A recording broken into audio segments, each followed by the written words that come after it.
c'est Damien. Et moi, c'est Alia. Nous vivons dans une cabane dans la forêt. Cette cabane n'est pas reliée au réseau d'eau ni d'électricité. Et on y vit très bien. Bienvenue chez nous.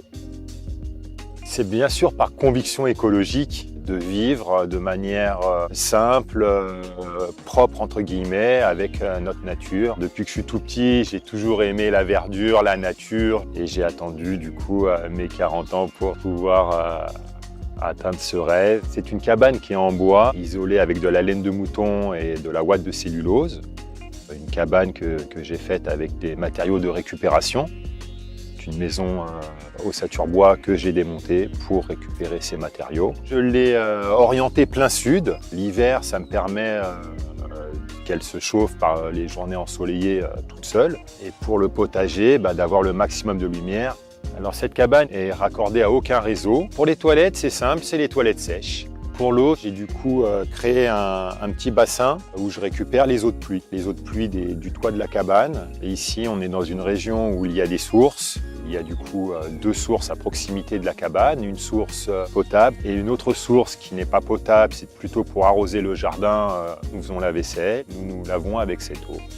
Pour la douche, nous chauffons l'eau sur le gaz, sur le poêle à bois ou l'été, j'ai une bassine que je mets sur le toit de la cabane. Le soir, elle est assez chaude pour prendre notre douche. Après, elle est traitée par une phytoépuration que j'ai installée. C'est traitement de l'eau usée de la maison par les plantes. Du coup, il y a plusieurs bacs en cascade remplis de pozzolane, une pierre volcanique très filtrante. L'eau usée rentre dans le premier bac, commence à se faire traiter par les plantes. Il y a le deuxième et troisième bac.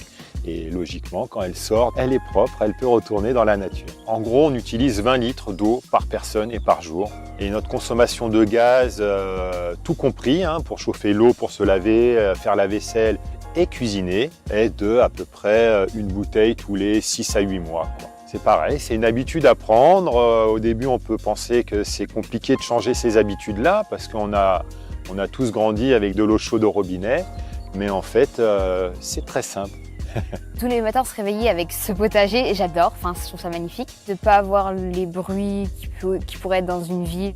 Au départ, je croyais vraiment que ça allait être horrible, très dur. Mais après, je me suis dit, j'ai pas besoin d'une télé. J'ai pris toutes mes habitudes. C'est facile de faire la vaisselle, c'est facile d'aller se laver dehors. Parfois, j'ai encore des réflexes. Ah ouais, non, il n'y a pas d'interrupteur, mais... Non, c'est vraiment simple et j'ai tout le confort, ça me dérange pas du tout, quoi.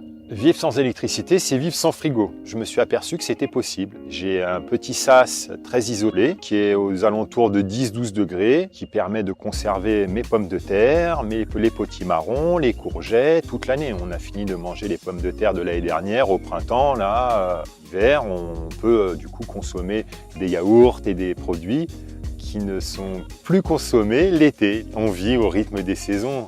Et je suis passé d'une maison de 90 mètres carrés à une cabane d'une trentaine, quarantaine de mètres carrés. D'avoir réduit mon habitat, je me retrouve plus dans les convictions d'être proche de la nature. On est très souvent dehors. Je n'ai pas de formation de menuisier ou autre. Je tiens à encourager les gens qui veulent suivre ce chemin parce que c'est possible. C'est des constructions très simples qui demandent vraiment peu de connaissances. C'est le message que j'aimerais faire passer, c'est qu'on peut vivre sans dégrader notre environnement.